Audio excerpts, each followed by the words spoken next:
Oh,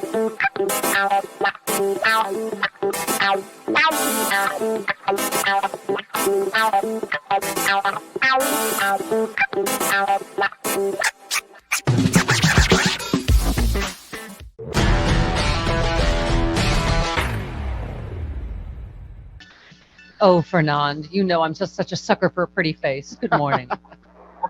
Merry Monday morning, Mama, and happy Impeachment the Sequel week. I'm so glad that we're here again celebrating the second impeachment of the worst president in American history. Yes, me too. And congratulations on your new gig at MSNBC as a paid contributor. Hooray. Thank you. Pleasure to be on board the NBC network family. That's when I saw you first and thieved you from Joy Reid. Like, I must have that man. That's my man. And I just took you. So, Fernand, I swear, I am joking, sort of, but not really. I totally got the reasoning. So somebody tweeted last week, Amy tweeted, there's no need to subpoena him. They have an open and shut case. A subpoena would just allow him to drag the process out with months and months of litigation. Representative Raskin is handling this exactly right, which I agreed with. And then you said, let him drag it out. I want him sworn in under oath and dare him to lie and commit perjury, which will land him in jail where he belongs for treason. And I have to say, Fernand, the more that comes out, we were just talking about Lindsey Graham blocking Merrick Garland from getting in. They don't want an actual investigation of January 6th because many of them are implicated, including Lindsey Graham, in calling the Secretary of State in Georgia and part of this whole same crusade Donald Trump was on, right? And the more and more that comes out, I agree with you. Give it time to have a real criminal investigation of what happened, and he should not be above the law and not be able to testify like anybody else, right? Nail on the head, Mama. And let me just remind everybody, lying to Congress is still a felony that could put you in jail. Just a simple act of lying to Congress alone. So listen, don't believe their protestations. They are terrified of this impeachment trial. They want a very quick 48, 72-hour approach here so that they can move on to the next issue, get it out of the news cycle, because this is an indefensible position, not just for them, but for the president. And as I said the other day, look, it's not Donald Trump that's on trial here, okay? Yes, he is the person that the spotlight is on, but it's Trumpism on trial. It's the Republican Party, or as I call them, the Q-Publican Party, and also every single senator in the House, in the Senate that's Republican, they're on trial too. So the more that we can make this a comprehensive investigation with witnesses and getting Donald Trump under oath, even if he exercises his Fifth Amendment right, which is a politically devastating thing to say, that's a good thing, and we want that. Yeah. Well, yeah. I mean, and the more stories I'm reading here, first of all, so now they're saying one of his lead defense lawyers has informed Senate leaders he's an observant Jew. So if the trial stretches past sundown this Friday, so he can't do that, or Saturday. So now this might be delayed anyway. And the other story from our friend Seth Abrams, I don't know if you've seen it, is federal prosecutors appear to be closing in on Roger Stone. New federal cases suggest Stone is an unindicted co-conspirator. Here we go again, who will eventually face arrest, bringing the insurrection investigation directly to Trump's doorstep. And this time, he can't be pardoned or his sentence commuted, right? That's exactly right. I mean, all we need to do, by the way, Stephanie, is think back to the impeachment trial. I know it feels like it was 100 years ago, but it was really this time last year. Yeah. And think of all of the information that emerged as a consequence of the trial that was then used and scooped up and integrated directly back into the trial, whether it's Roger Stone or other elements. This is a massive conspiracy that happened here. And this, unlike the QAnon fringe conspiracy theorists, this is a conspiracy that we saw the world and the American people play out in sight with the attack on our Capitol. So I think they need to be methodical, and the more they take their time. If they want to stretch it out, that's fine by me. But we have to hold these people accountable, because not only is our American democracy being looked at from the world perspective, it's the rule of law that's also on trial in a sense. And if we get this wrong, we're going to be a much more diminished country. Yeah.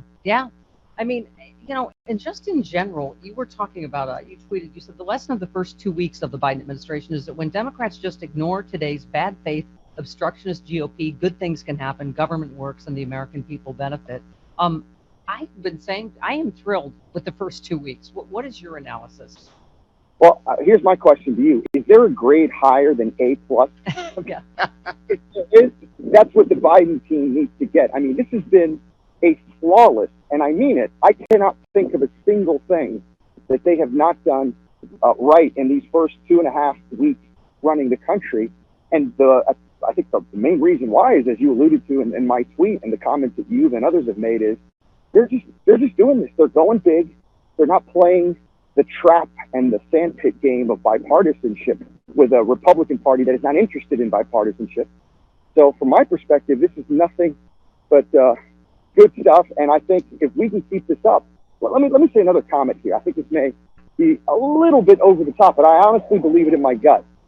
If the Biden administration can get this $1.9 trillion economic stimulus passed, get those checks in people's direct deposit accounts before the end of March, Yeah. that may secure him or whoever the Democrat is running in 2024, second term. I think it's that important, Stephanie. I really Yeah. Well, and Fernand, you're a pollster by trade. I mean, we've been talking about this all morning. What do you think of this polling? I mean, high 70s are for Biden's, COVID relief plan. His numbers are through the roof on each, and I've been saying this for years. The American people largely are on our side on almost every single issue. Govern like it, right? We're the majority. Well, you said it best. I mean, this is no surprise to me because, as you just said, I've been polling for 20 years.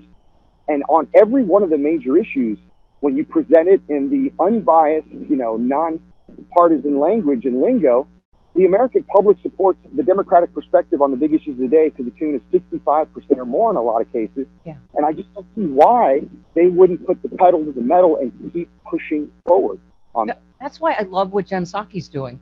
Every time, and they keep throwing this stupid unity, bipartisanship question at her over and over, and she keeps saying he didn't run on making the Republican and Democratic Party into one party. He believes bipartisanship is what the majority of Americans want, right? Not what the Beltway press thinks is bipartisanship. This is going to sound silly, but you remember the West, what was the movie, The American President with Michael Douglas? Oh, I do know that movie. My staff just jumped out the window because I forced them to play drops from it all the time. She quotes it every minute of Drinking sand. Is it sand? What do you want to talk about? Which one? Sand? Drinking sand.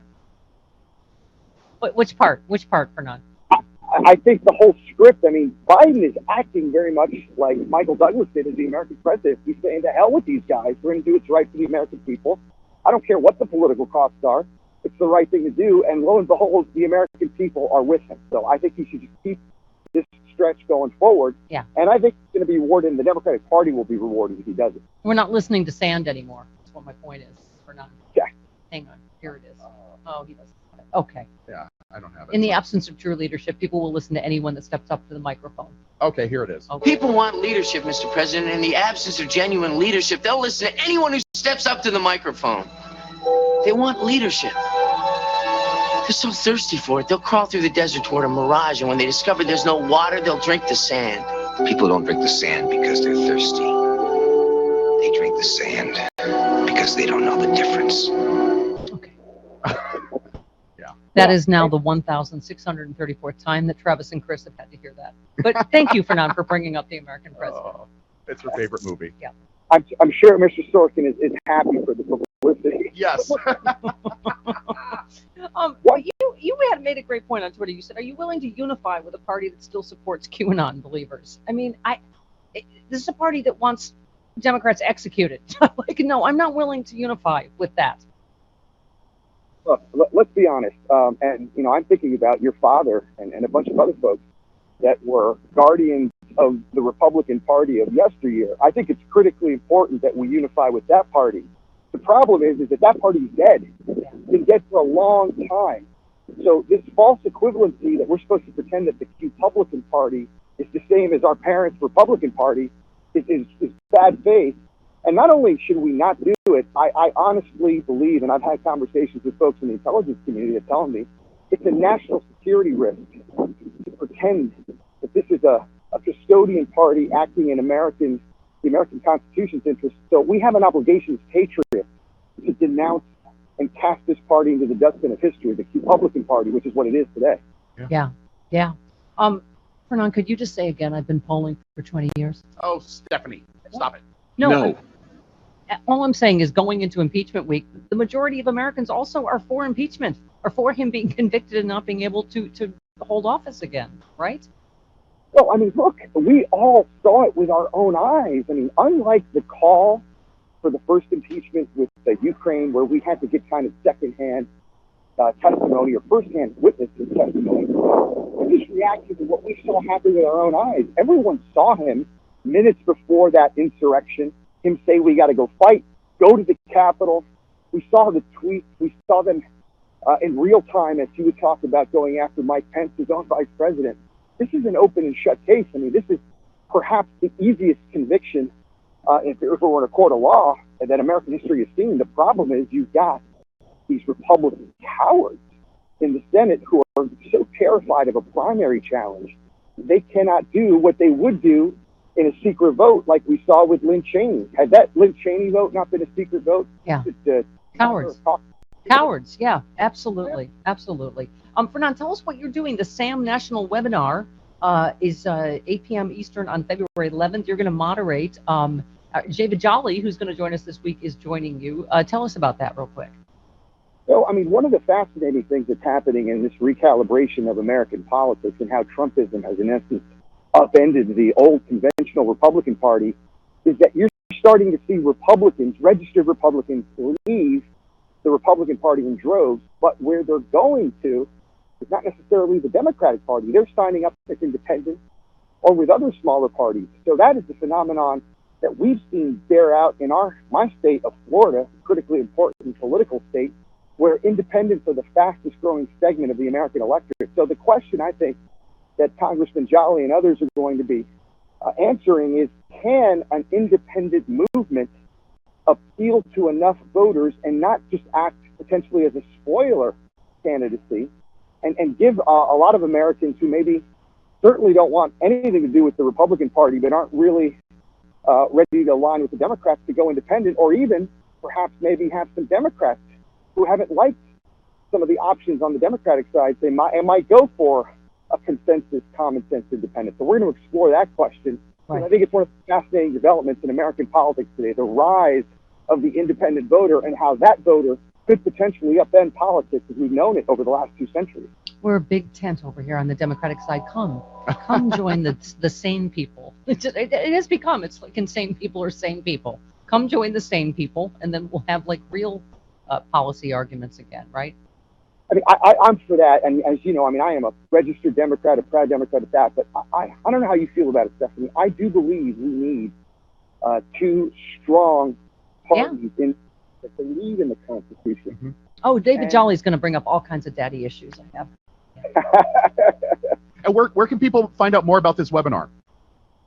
So, for starters, I would really encourage you, if you're interested, and I know that there's a lot of interest in this webinar, you can register to participate and watch it at samstudio.org.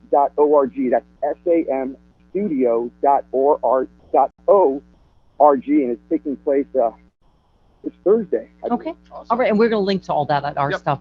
Travis is right. I did whine about not being able to see you on my Zoom and your hair, but because you could only do the phone today. But don't let that happen again. My promise to you, Mama, next time we do this, flesh to flesh. You don't. I know. Yes. You don't mind that I dehumanize you and make you into eye candy, because you know I also want you for your brain. You've always wanted me for my brain. Yeah. Goodbye, Fernand. I'll see you next time. Thanks, Fernand. Get my best to Goodbye. Travis.